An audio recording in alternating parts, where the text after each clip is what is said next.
Avec Malongo, ce sont les petits producteurs qui font les grands cafés.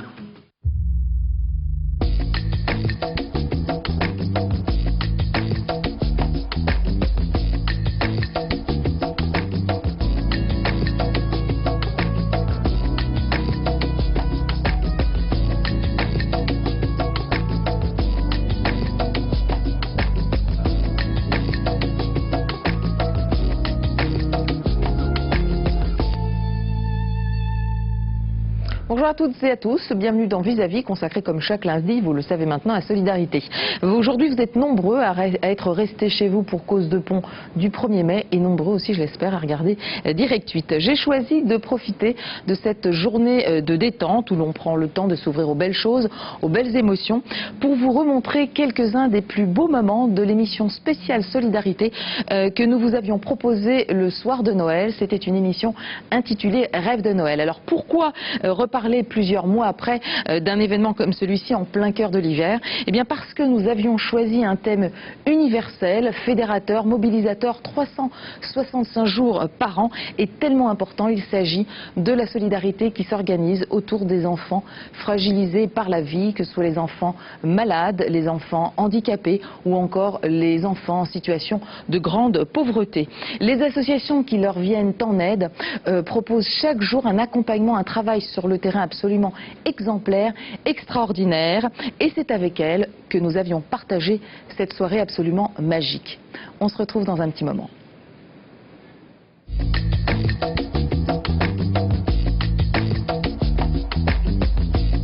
L'association À chacun son Everest s'est fixée comme mission d'accompagner l'enfant sur la voie de sa double reconquête. Une conquête de lui-même et aussi la conquête du monde, celle des autres. À travers un parallèle symbolique entre les difficultés rencontrées pour conquérir un sommet et celles vécues concrètement pour vaincre la maladie, eh bien l'association met tout en œuvre pour aider les enfants à guérir mieux. J'ai le plaisir d'accueillir Sylvie Gervaise. Sylvie Gervaise, bonjour. Vous êtes cadre supérieur, alors c'est un nom très compliqué, mais avec une vraie spécialité, cadre supérieur hospitalier du service hémato-immuno-oncologie pédiatrique à l'hôpital Armand Trousseau à Paris, autrement dit chef des infirmières. On va faire voilà, comme ça, hein. C'est plus simple. Donc ces petits que vous accompagnez au quotidien, et surtout, eh bien, vous êtes une accompagnatrice bénévole d'À chacun son Everest. Vous faites partie eh bien, de ces personnes qui ont cru en Christine Janin de la première heure. Oui, oui, tout à fait. Christine Janin, j'ai eu le plaisir de la rencontrer il y a 12 ans déjà. Elle venait d'atteindre son Everest et elle est venue, invitée par la directrice de l'école de l'hôpital, elle est venue faire partager cette aventure aux enfants. Et je crois que dès le premier jour, elle a semé un virus à l'hôpital qui était pour lequel on n'a pas trouvé de traitement et au contraire... la passion de la montagne. La passion de la montagne. Bon, je vous propose qu'on regarde tout de suite les images et vous en commenterez certaines avec nous, bien sûr, dans quelques instants. Bien sûr.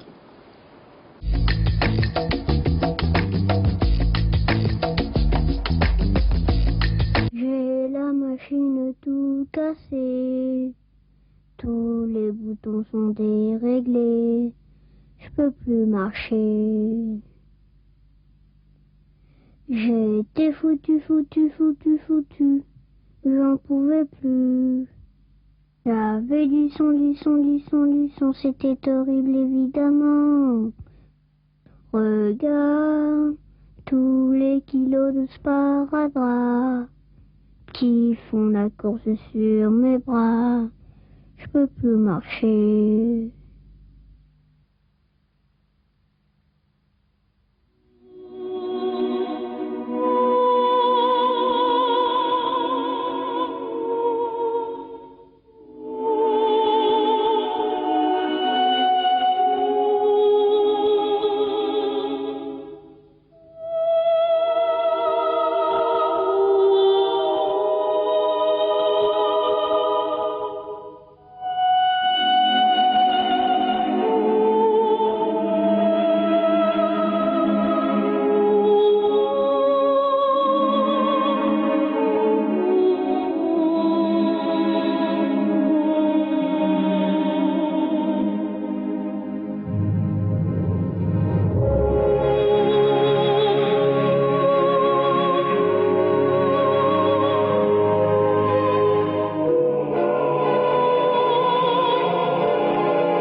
Sylvie Gervaise, où est-ce qu'on est là sur ces images? Racontez-nous. Alors, c'est à Chamonix, c'est en montant vers la mer de glace. Et c'est une des dernières parties du stage qui représente vraiment l'Everest. Alors, qu'est-ce que atteindre son Everest, c'est remporter quelle victoire pour un enfant qui est très malade? La sienne. C'est vraiment symboliquement, c'est aller jusque là où on peut aller, jusque là où sa persévérance, le fait de franchir des obstacles nous conduit avec patience, avec persévérance, avec courage, et c'est symboliquement ce qui représente aussi le parcours pour combattre la maladie grave. Et c'est aussi la première fois peut-être qu'on quitte les parents, c'est ça? C'est aussi le retour à l'autonomie d'une certaine façon? Alors c'est vrai que souvent ces stages représentent la première séparation vraiment d'avec les parents après avoir été très coucounés et pour les parents très proches de leur enfant physiquement pendant plusieurs mois parfois. Et je crois que c'est un stage qui est à la fois rassurant parce qu'encadré médicalement et par les professionnels de la montagne. Et puis... Alors là, ça y est, on est arrivé. On est arrivé. Le sommet, magnifique image. Est-ce que c'est important finalement tout ce passage? Parce que c'est un travail, vous ne vous présentez pas quand même comme des vacances. C'est important d'avoir finalement accompli ce cheminement pour aller encore mieux, plus vite vers la guérison. Oui, c'est comprendre déjà tout ce qui est passé, tout ce qu'il faut mettre en œuvre sur le plan travail en commun, travail des équipes, mais aussi travail ténacité, courage, organisation des familles, des frères et sœurs, des parents. Non, je vous écoute. Les familles qui sont très bouleversées dans leur vie de tous les jours et qui doivent s'organiser, qui doivent vraiment faire beaucoup d'efforts pour être auprès à la fois de l'enfant malade mais aussi de tous les autres. Alors Chloé, raconte-nous ton histoire. Toi, tu l'as fait cet été, le stage, hein? Et tu l'as fait aussi avec Lisa Marie. Et vous vous retrouvez pour la première fois depuis cet été, en fait, toutes les deux. Là. Vous n'étiez pas revues. Qu'est-ce que ça t'a apporté à toi de faire ça? C'était un peu... comment dire? Ça m'a un peu redonné le goût de vivre. Un peu... Enfin... La pêche, voilà. Ta maman m'a dit que tu avais retrouvé l'appétit. Oui. Hein.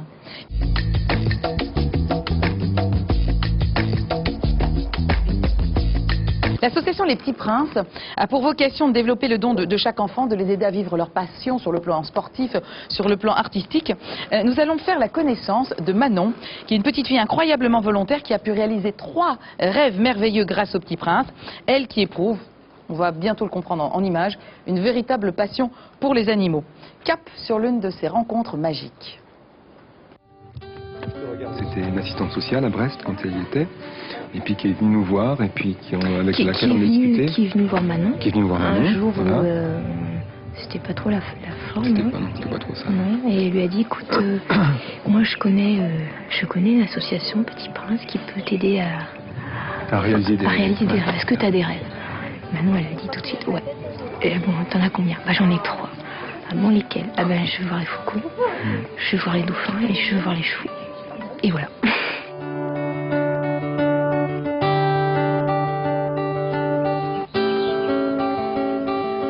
Quand j'ai eu Marie au téléphone, Marie m'avait dit, bon, écoute, peut-être ça va pouvoir se faire, mais j'ai raccroché, elle me dit, c'était qui? C'était Marie. Oh, ça y est, je vais les voir. Enfin, je vais les voir. Bon, je vais les voir. Les chevaux, chevaux, c'était sûr, c'était les chevaux. Le premier rêve, c'était les faucons. Ah ouais, ça a été magique. Maintenant, pourquoi ça? Je sais pas pourquoi les faucons. Je lui ai demandé quand elle était sur son lit d'hôpital pourquoi les faucons. Elle m'a dit, tu sais, les faucons, ils voient loin. Et à ce moment-là, elle ne voyait plus. Les chevaux, ça court, mais à ce moment-là, elle ne courait pas. J'ai gagné. Mais c'est vrai que les rêves, c'est important dans ce sens-là. C'est vrai que ça apporte l'enfant, c'est un côté magique. Hein. C'est lui qui va monter. C'est lui qui va monter? Ouais. Oui, c'est où, hein? Et Clémentine, c'est Albert qui va monter. Albert? Ouais. C'est bien que la fratrie aussi soit impliquée dans le rêve.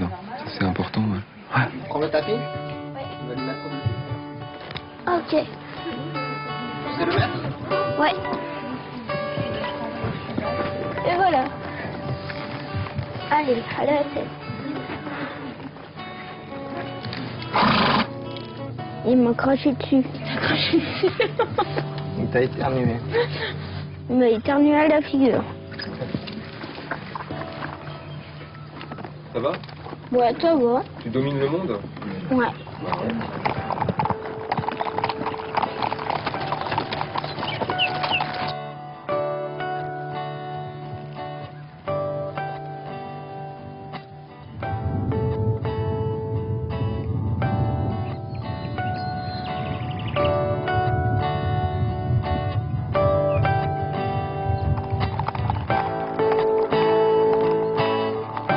Ne bouge pas trop le stick. Essaye de l'avoir près de toi. On va lui faire la révérence. Important.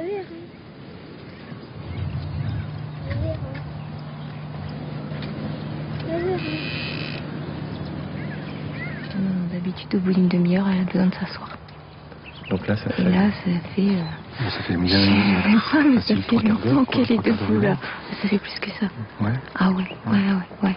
Elle est portée par son. Ouais. Je crois que c'est ça. Hein. Elle est portée par ce qu'elle voit, portée par ce qu'elle vit. C'est. Elle est ailleurs, elle est sur un nuage, là. D'ailleurs, ça se voit. Elle est plus là. Elle est pas- Non, elle est plus là.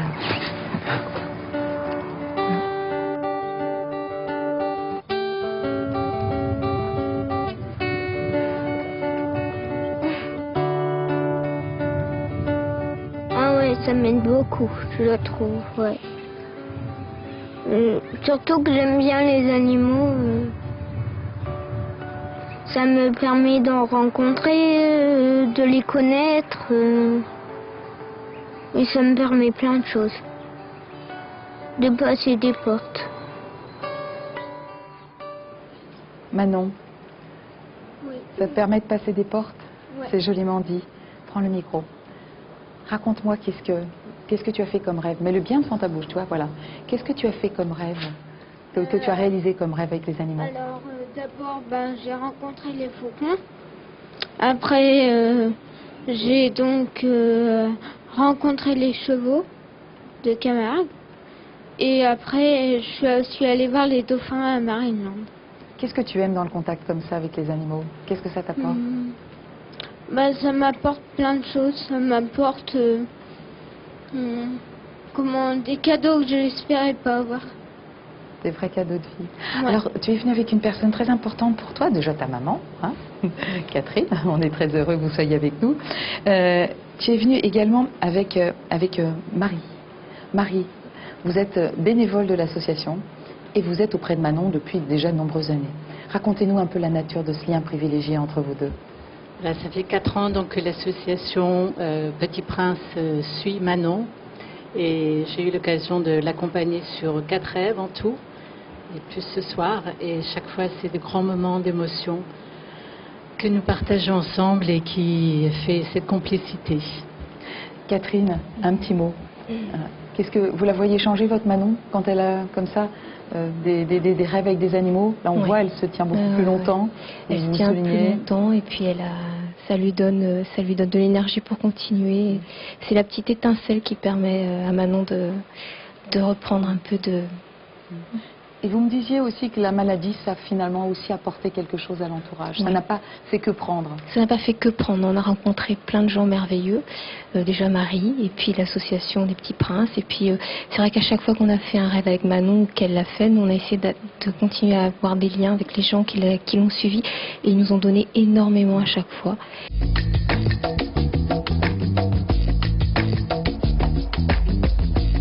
Encore du rêve avec l'association Rêve qui est elle aussi dédiée à la réalisation des rêves d'enfants durement donc éprouvés par ces maladies graves, ces accidents. C'est le cas de Jean-Charles qui a été victime d'un très grave accident de voiture en 2002 à l'âge de 11 ans, qui l'a plongé dans le coma. Aujourd'hui, Jean-Charles va beaucoup mieux, il est avec nous ce soir, mais avant d'écouter, je vous propose un extrait du spectacle qui a été proposé par l'association Rêve pour ses 10 ans. C'était magnifique, au programme plein de stars et surtout des sourires jusqu'aux oreilles.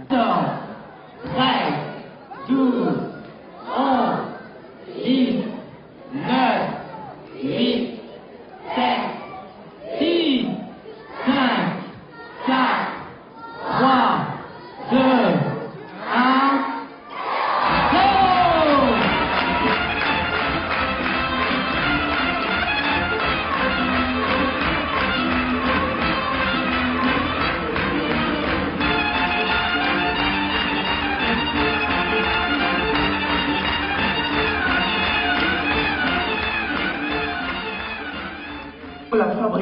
rêve va pouvoir commencer.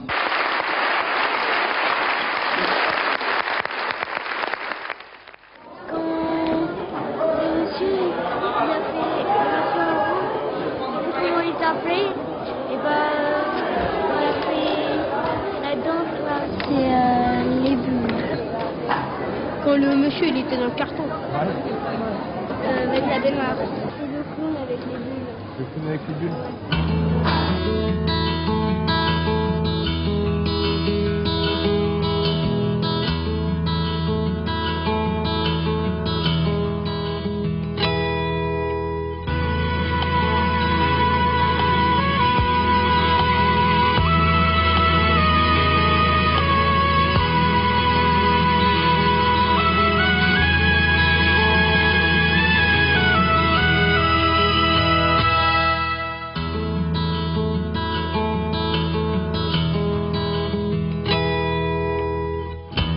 Aujourd'hui, c'est mon rêve qui se réalise, tu vois, parce que les voir sourire, c'est génial. Alors Jean-Charles, parle dans le micro. Quel a été, raconte-nous ce qui s'est passé pour toi, ce que l'association Rêve t'a permis de réaliser. L'association Rêve m'a permis de réaliser mon rêve, rencontrer Francis Cabrel, qui est mon idole depuis toujours, parce que j'aime sa voix, j'aime tout chez lui, ses chansons. Parce que tu es un poète ouais. aussi, toi. Exactement, oui. Alors, voilà, qu'est-ce qui s'est passé? Tu l'as rencontré plusieurs fois, et il y a eu des déclics en toi qui se sont produits? Eh bien, quand je l'ai rencontré, j'ai compris une chose que tout le monde devrait savoir en principe, mais qui m'a paru flagrante en le rencontrant, c'est que j'ai su qu'il était vrai et que sa voix n'était pas qu'une voix fausse. Et qu'en travaillant, on peut arriver à réaliser certaines choses extraordinaires pour certaines. Alors, toi, tu es poète. Oui. Tu as écrit des chansons, tu as écrit. Tu m'as même confié une chose assez incroyable. Tu m'as dit finalement, j'ai déjà vécu tellement de choses à la fois très dures et à la fois très belles, justement en réalisant un rêve comme celui-ci, qu'aujourd'hui, à 15 ans, je pourrais écrire mon autobiographie. C'est vrai? Oui, c'est vrai, oui. Qu'est-ce que vous en pensez? Qu'en pense sa maman? C'est vrai, la maladie ou l'accident pour Jean-Charles, ça a été des mois de coma et d'hospitalisation, 1 an et demi quand même. Ça fait grandir toute une famille. Et il est vrai que s'il a 15 ans, ou ses frères et sœurs un peu plus dans la tête, c'est beaucoup plus que ça. Oui, il est capable de raconter beaucoup de choses avec une maturité inimaginable. Ces associations nous permettent de réaliser des rêves. D'abord parce qu'au milieu, on est plongé au moment où ça arrive dans un immense malheur. Donc ça fait rêver toute la famille, ça ne fait pas rêver que l'enfant. Moi, en tant que maman, ça apporte le sourire. Je revois le sourire réapparaître sur le visage de mon fils, de ses frères et sœurs aussi. On revit, on recommence et on a envie d'aller plus loin, toujours plus loin.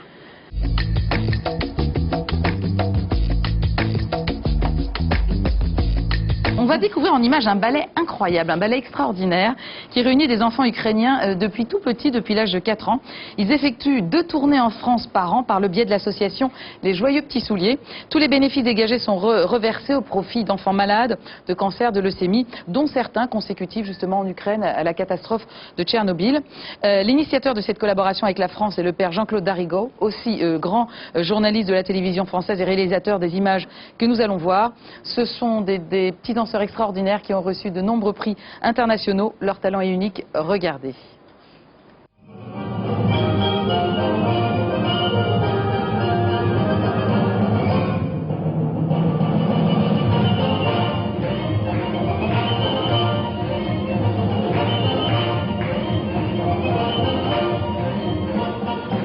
Cette association fonctionne depuis presque 15 ans maintenant. Elle a été fondée par le père Jean-Claude Darigo, qui était grand reporter à France 2. et qui a eu l'occasion de faire un reportage sur une petite troupe d'Ukrainiens qui venaient en France comme ça, pas par hasard, mais dans des conditions extrêmement complexes. Il a fait ce reportage et puis il est allé voir sur place en Ukraine, il a été conquis, il est revenu en se disant ils sont dans une telle situation qu'on ne peut pas les laisser tout seuls, il faut les aider, et il a donc créé cette association. Aujourd'hui, l'association comprend environ 300 membres répartis sur toute la France, et parmi les 300 membres, nous avons 95 familles en plus qui parrainent un enfant. Parrainer un enfant, c'est lui apporter une aide financière mensuelle, ce qui permet de résoudre des problèmes de santé qui quelquefois prennent des tournures dramatiques en Ukraine. Ça permet aussi aux enfants de prolonger leurs études le plus longtemps possible. Et puis surtout, on établit une relation d'affection entre une famille française et une famille ukrainienne, et ça c'est très important.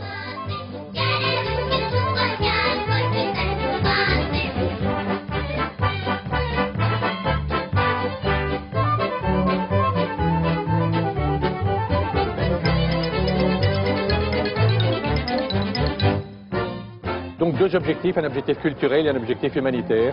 Culturel, faire connaître la culture de ce pays, les traditions et les richesses culturelles de ce pays, et puis les aider dans la mesure des résultats des tournées à résoudre des problèmes que dans les orphelinats ou à l'hôpital on ne pourrait pas résoudre tout seul.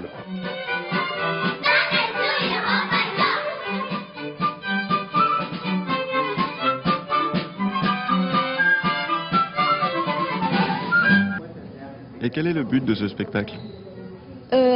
Pour faire plaisir pour tous les Français, pour toutes personnes. C'est pour aider les hôpitaux et les orphelinats à Lviv. Ça fait plaisir parce que je suis très heureux que j'ai mes parents et parfois les enfants, ils n'ont pas ses parents.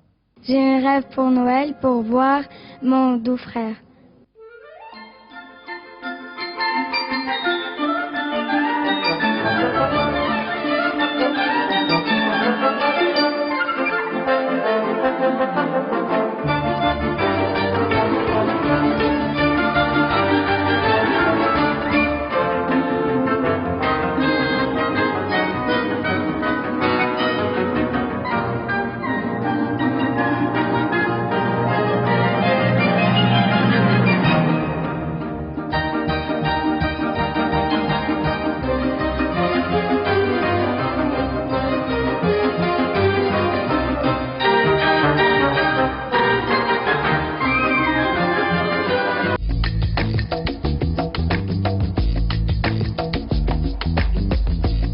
Une autre façon d'offrir les progrès de la médecine à des enfants en souffrance, c'est bien sûr l'aide à la recherche médicale, en l'occurrence la recherche génétique, d'actualité bien sûr en ce moment avec le Téléthon.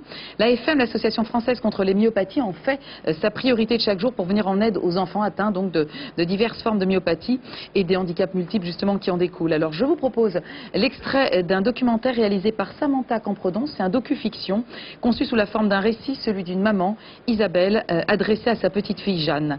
C'est un film intitulé « À toi ». Ce soir-là, j'ai écrit « Mon cœur de maman a mal, mais le cœur du petit prince me dit que le ciel est plein d'étoiles et que tout s'ouvre sur un autre regard, plus grand, peut-être plus généreux. Dans un premier temps, on est assommé, dans un second temps, on est révolté, dans un troisième temps, on est prêt pour le combat. On apprend alors qu'il y a 20 ans, cette même révolte a fait naître le Téléthon et que d'autres familles avant nous ont décidé de dire non à la fatalité. Tout était à faire et ils l'ont fait. En 1986, Anthony Monaco, jeune chercheur américain, découvre le gène de la myopathie de Duchenne. L'ennemi est identifié. Il reste à l'abattre. La guerre est déclarée, ma cocotte. Le premier Téléthon est né pour ça. Décrypter le génome et donner les moyens aux chercheurs de débusquer les gènes responsables de près de 6000 maladies génétiques rares. Tous les espoirs sont alors permis et nous ne nous sentons plus seuls. On savait qu'il fallait nous armer contre la maladie, alors avec papa, on a préparé notre sac, comme quand on part en voyage. À l'intérieur, on y a mis Claire, notre technicienne d'insertion. Oui, je sais, pour toi, c'est Claire tout court. Pierre, le délégué départemental. Oui, je sais aussi, pour toi, c'est le papa de Paul. Nos interlocuteurs du service régional de l'AFM, Marie-Christine, Mireille, Jacqueline et les autres. Tu les connais bien, Majanou. Ils sont là, tout simplement, pour écouter, pour nous aider, pour espérer avec nous. On y a mis également des gélules de patience, une boîte à chagrin et une boîte à soleil que nous t'offrons.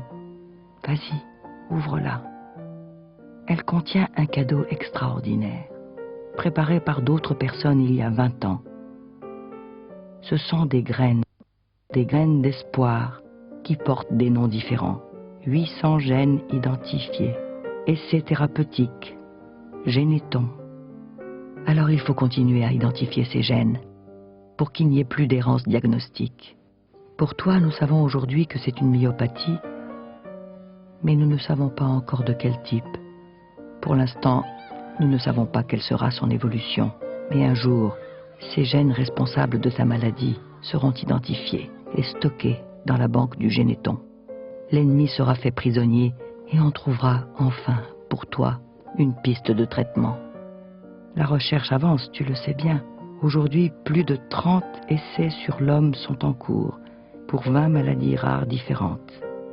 Tu te rends compte? En 20 ans, la recherche génétique a bien plus avancé qu'en 100 ans dans bien d'autres domaines scientifiques.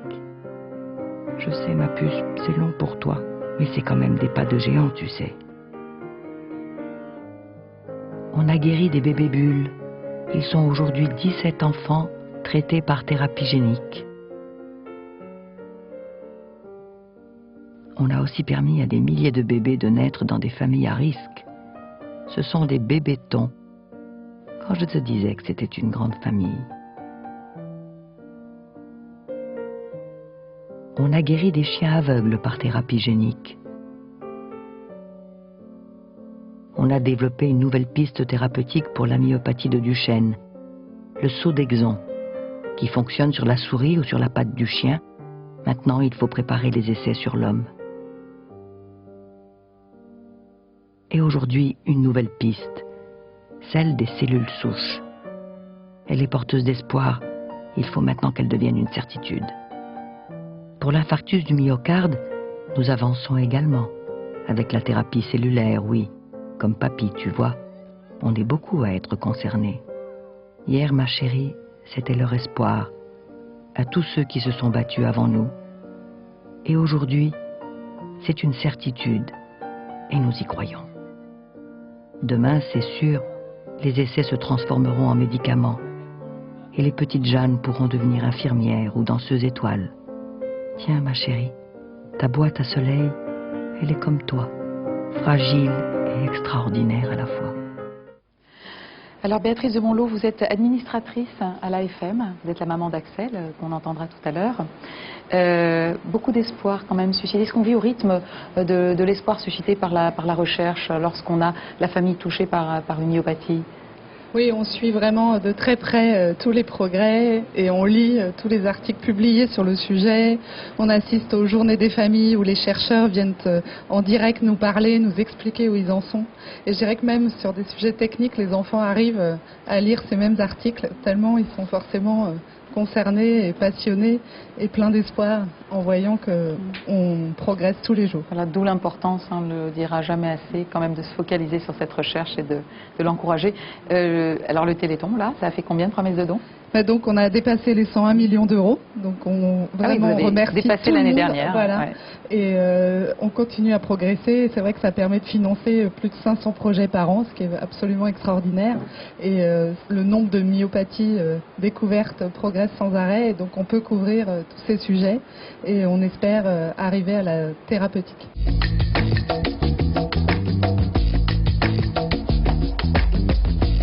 L'enfant en situation de handicap, donc maintenant nous allons parler de cela, subit le préjudice qu'on imagine donc en comparaison aux autres enfants, des enfants ordinaires déjà sur le plan de l'autonomie. L'association Handichien a trouvé un concept formidable sur le plan de la mobilité mais aussi bien sûr sur le plan affectif. Elle a pour mission d'éduquer des chiens d'assistance dans des situations de la vie quotidienne et de les offrir à des personnes handicapées en fauteuil roulant, bien sûr notamment des enfants. Regardons la fabuleuse histoire de Thomas et de sa chienne Nova qui est venue bouleverser sa vie et ensuite nous verrons Axel et Uten.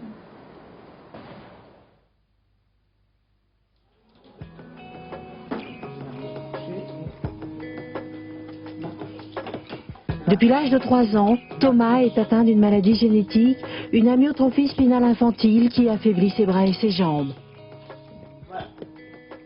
C'est grâce à Nova, cette chaîne d'assistance surdouée qui l'épaule dans tous ses petits gestes de la vie quotidienne, qu'il a repris goût à la vie. Quand il a reçu Nova à l'âge de 9 ans, tout est redevenu possible. Tout ce qu'elle peut faire pour moi, elle le fait tout de suite. Dès qu'elle voit que j'ai un objet tombé, elle va aller me le ramasser tout de suite. Dès que ça va pas, elle va venir me remonter le moral. Dès qu'elle voit que je vais devoir sortir, elle m'ouvre la porte. Tout ce qu'elle veut, c'est que moi je sois heureux et que j'ai ce qu'il me faut.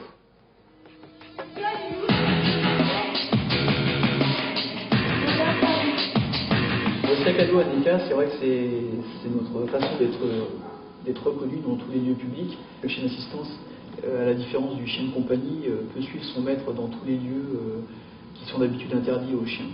Donc ça peut être des supermarchés, des restaurants, le cinéma. Et donc ça, c'est notre moyen de se distinguer des autres chiens en général. Voilà.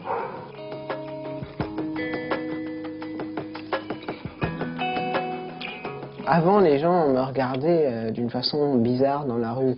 Avec Nova, ça a changé tout. C'est la chose la plus importante. Pas être considéré comme quelqu'un d'handicapé. Faire comme tout le monde. Mon chien, c'est ma fierté. Tout passe pareil. Quand elle fait des trucs bien, que les copains disent « Wow, comment elle est intelligente », moi, évidemment, je suis fier à côté de mon chien.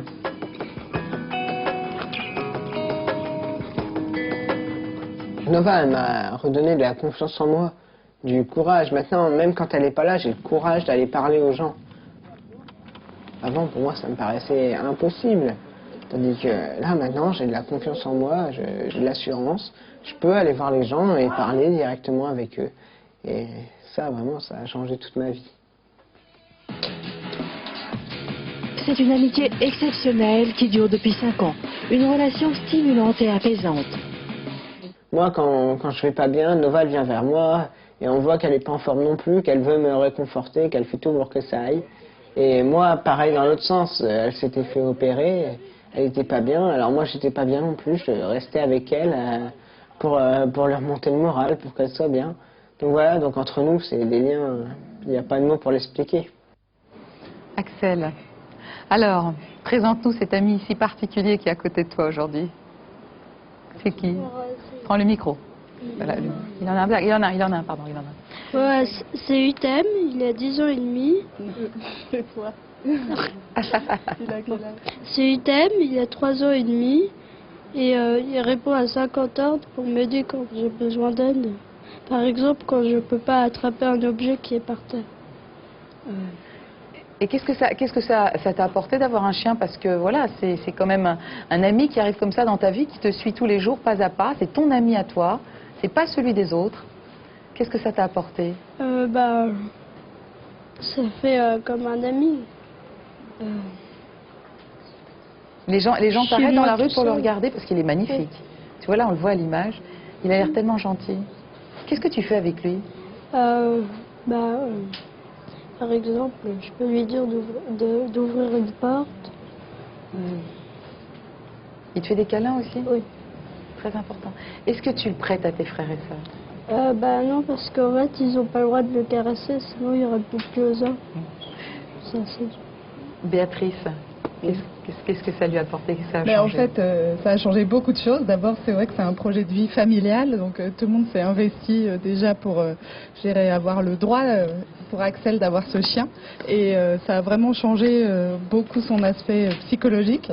Donc ça lui a donné beaucoup plus d'assurance. Il n'est jamais seul. Donc, et puis les gens voient le chien plutôt que le handicap aussi dans la rue. On se rend compte, c'est ce que dit Thomas dans le film.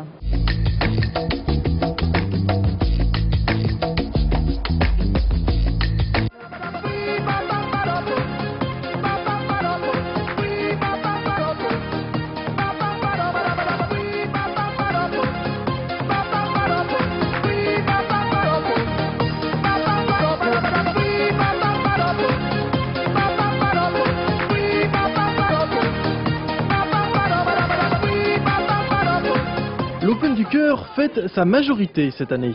18 ans que Patrice Béguet a fondé l'association, 18 ans que Laurie, sa femme, partage avec lui cette aventure. Avant le show final, les enfants découvrent avec plaisir les attractions du parc Astérix.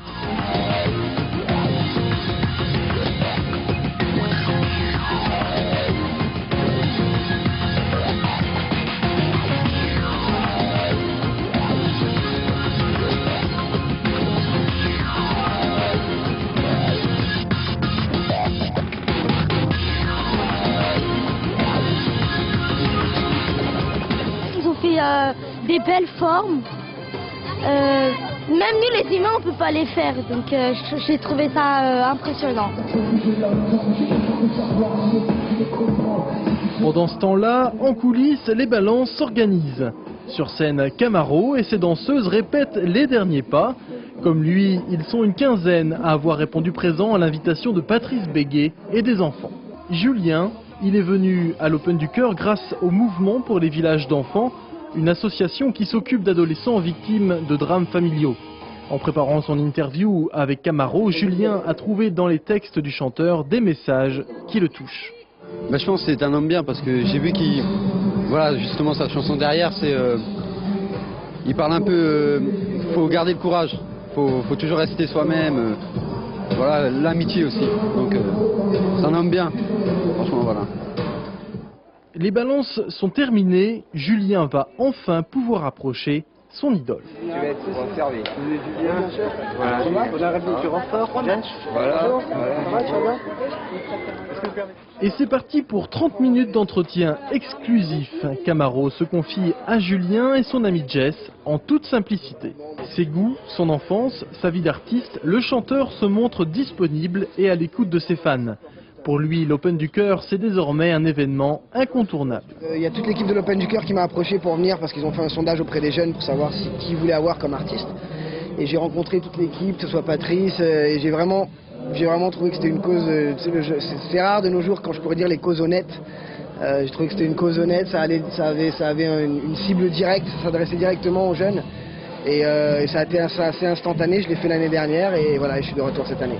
C'est un homme simple, c'est comme il m'a dit, il se la raconte pas avec ses potes à faire son showbiz, il vient ici exprès pour nous, qu'il y a certaines stars qui pourraient le faire aussi. Mais bon, voilà, c'est un homme vraiment très simple, donc il est gentil. C'est que tu m'as donné ton baby love. Comment walk with me au paradis des fous. Baby, si je reviens vers toi, c'est que j'ai besoin de ce gangster love. It's your boy, et personne peut te le donner comme moi.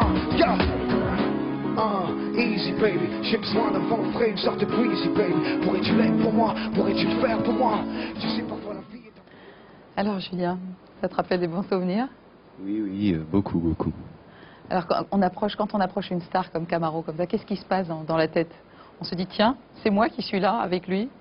Oui, en plus au début on est timide parce que c'est une star quand même, donc il ne faut pas l'oublier, donc ouais, on est timide. Est-ce que tu as rencontré quelqu'un de sympathique? Oui, c'est quelqu'un de très sympathique, il est très humain, et il est ouvert à tout. Alors voilà, pareil, même question, c'est un petit peu le fil conducteur, le fil rouge de cette émission, voilà, il y a quelque chose qui a changé aussi en toi.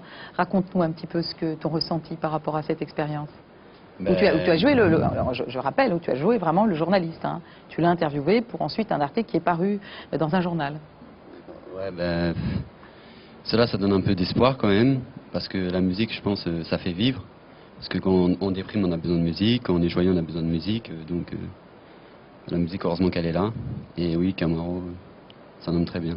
Daniel Louzet, vous êtes l'accompagnateur de Julien au sein du mouvement pour les villages d'enfants. Je rappelle, c'est toujours un accompagnement personnalisé de ces enfants voilà, qui ont connu quelques difficultés familiales dont on parlait tout à l'heure. Est-ce que vous avez, vous aussi, vu un déclic? Parce que je crois que ça a quand même été aussi flagrant chez Julien, cette merveilleuse expérience, cette journée de l'Open du Cœur. Bonsoir. Bien sûr que Julien, on se connaît depuis quelques années maintenant. Et c'est vrai que cette rencontre, ça lui a permis de prendre plus confiance en lui. Et d'aborder les choses, l'avenir autrement. C'était un déclic, c'était un facteur, dirons-nous. Et vivement le prochain Open du Cœur pour que tu puisses finalement encore progresser dans la vie. Alors, il s'est passé quelque chose d'important, tu m'avais dit, avant, quand on préparait l'émission, que ça a changé aussi ton orientation.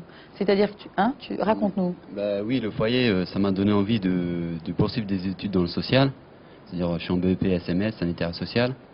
Et alors qu'avant, tu étais plutôt dans une autre voie. Oui, j'étais dans la plomberie, BEP plomberie.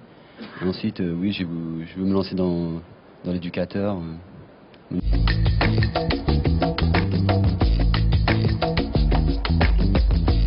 L'association Clowns sans frontières organise des spectacles pour des populations victimes de la guerre, de l'exclusion, de la misère physique ou mentale. Les artistes abandonnent l'espace de 2 ou 3 semaines, leur clownerie habituelle dans leur vie de tous les jours, pour jouer bénévolement dans tous les lieux inanimés où la culture ne respire plus, les bidonvilles, les camps de réfugiés, les champs de bataille, les villes assiégées, les quartiers défavorisés. Place au rire maintenant avec notre clown de ce soir, Julien Cotreau.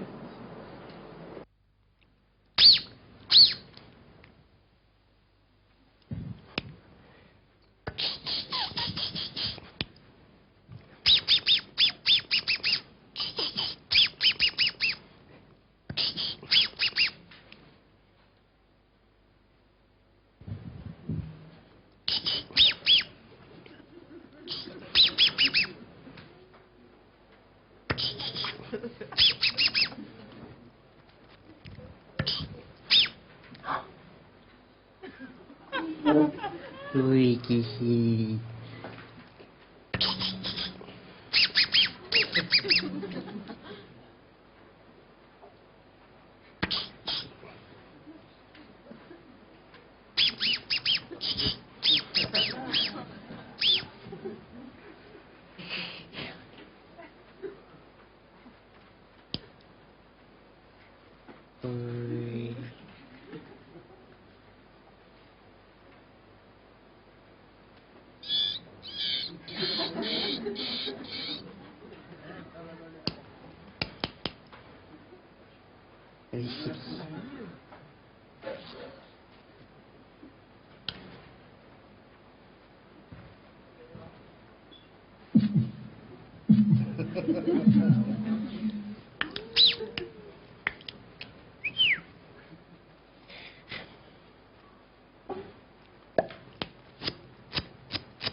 Oui. Oui, Siri, Siri.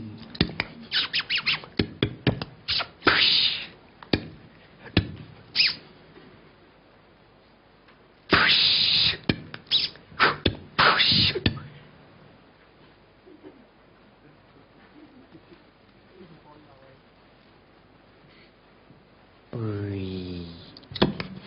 Maintenant, je m'adresse à Julien, plus au clown, pendant quelques instants. C'est dur? Non, non. Ça me fait dire de passer de l'un à l'autre.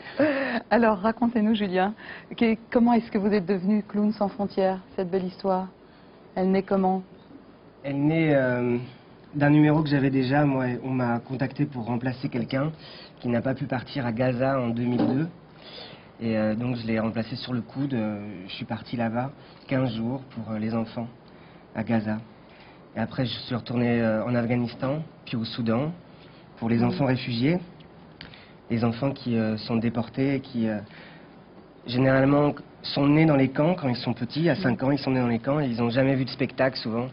Ils savent pas... Ils savent plus rire, peut-être? Ils ont, en tout cas ensemble, tous ensemble, une petite communauté d'enfants qui rigolent devant un spectacle. Je crois qu'on a souvent rencontré des gens, c'était pour la première fois qu'ils faisaient ça, quoi. Alors, ce que je vous propose, c'est qu'on regarde un magnifique clip. C'est une succession de photos sur une musique qui a été créée, je crois, spécialement pour vous, par Mathieu Chédid. C'est quelque chose d'incroyable. Regardez, et puis Julien, bien sûr, nous ajoutera ses commentaires.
Alors, Julien, racontez-nous un petit peu tous ces pays que vous avez traversés. Est-ce qu'il y a des anecdotes qui vous ont marqué plus que d'autres? Ou est-ce que vous avez véritablement eu le sentiment que vous apportiez un élément de vie à ces gens-là un peu partout? Mais voilà, qu'est-ce qui vous revient à l'esprit comme ça de plus frappant?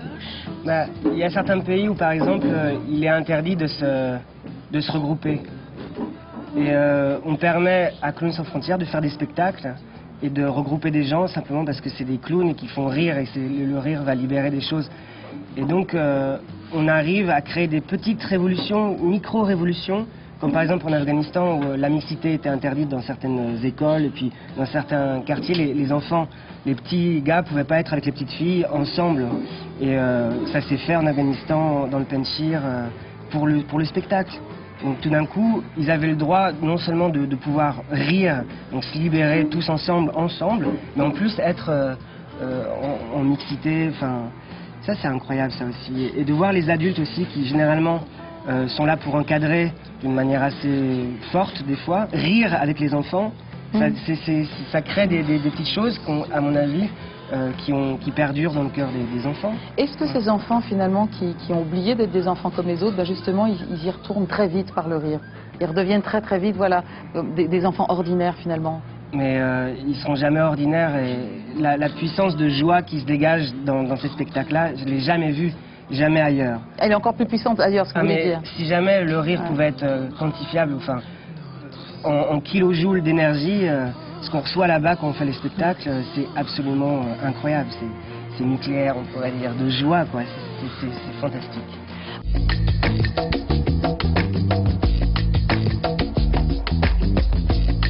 l'enfance aussi, nous avons des enfants qui sont soumis à des réalités sociales, à des situations familiales difficiles. Alors pour eux, évidemment, le rêve ne fait pas partie de leur quotidien, loin s'en faut, mais il existe des personnes merveilleuses qui leur tendent la main. Un jour, ils leur offrent des moments de bonheur inoubliables et qui vont même jusqu'à transformer leur existence. Laurie et Patrice Béguet sont de ceux-là. Depuis 18 ans, ils organisent l'Open du Cœur, une immense fête, donc organisée par et pour les enfants, avec du sport, des activités artistiques et surtout un énorme concert réunissant toutes les stars de la musique actuelle. Alors plusieurs associations sont de la partie, dont le MVE, le Mouvement pour les villages d'enfants. Il permet à des enfants en danger séparés de leurs parents de se reconstruire au sein d'une structure stable avec une vraie vie de famille, avec leurs frères et sœurs. C'est à cette occasion que Julien, qu'on rencontrera juste après ce reportage, a pu réaliser un rêve absolu, l'interview du rappeur Camaro. Image.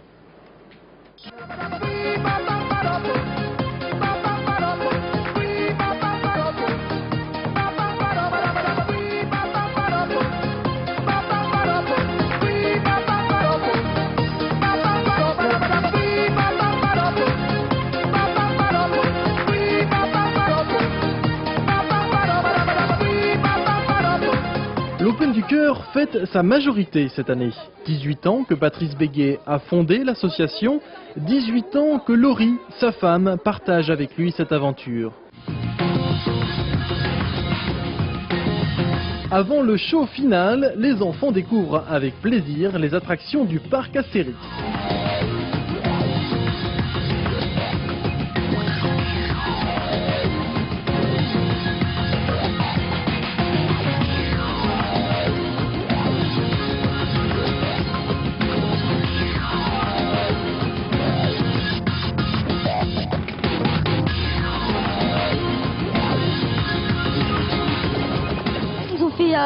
Des belles formes. Même nous les humains on peut pas les faire, donc j'ai trouvé ça impressionnant. Pendant ce temps-là, en coulisses, les balances s'organisent. Sur scène, Camaro et ses danseuses répètent les derniers pas.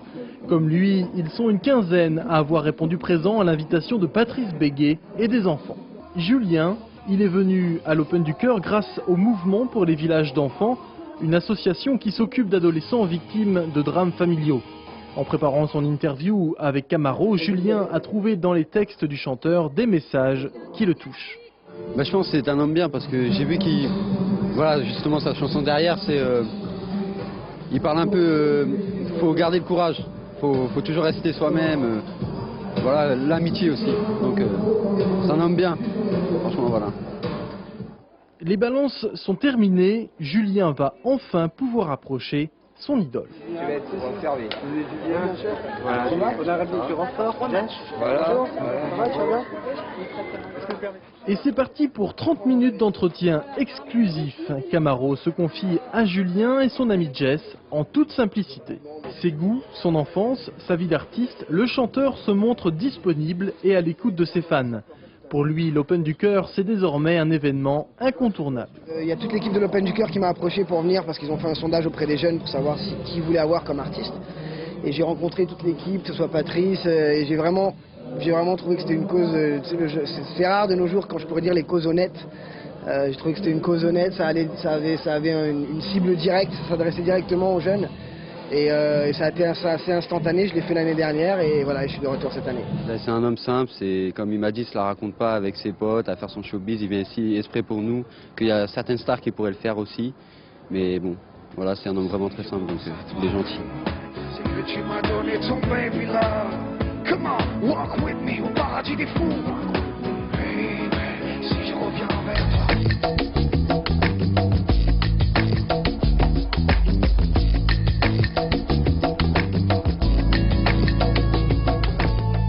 Voilà, le 19e Open du Cœur a lieu cette année, le 7 juin, ce magnifique concert organisé par et pour les enfants défavorisés. Et nous les recevrons, Laurie et Patrice Béguet, donc dans cette émission, un spécial Open du Cœur aux alentours du 15 juin. Vous voyez, restez-nous fidèles parce que ce sera vraiment un moment vraiment très chaleureux. Alors avant de nous séparer, sachez que les résultats du Téléthon 2006 organisé donc depuis 20 ans, il faut le préciser par l'Association française contre les myopathies, viennent d'être publiés. 106,7 millions d'euros ont été récoltés, dont plus de 5 millions d'euros qui ont été récoltés au-delà des promesses de dons qui avaient été faites par téléphone. En 2005, pour info, eh bien, les gains avaient été un petit peu moindres, de 104,1 millions. C'est un succès absolu. Et il faut savoir qu'il va permettre à l'AFM donc de poursuivre les essais sur l'homme. C'est cette étape qui a été franchie, on vous le disait dans le reportage. Et notamment, en particulier en ce moment, ce sont des essais pour combattre les maladies rares. Voilà, c'est la fin de cette émission spéciale. J'ai été ravie de revoir avec vous toutes ces images. Je vous souhaite une très bonne fin de journée sur Direct 8 et je vous dis à mercredi. Ciao.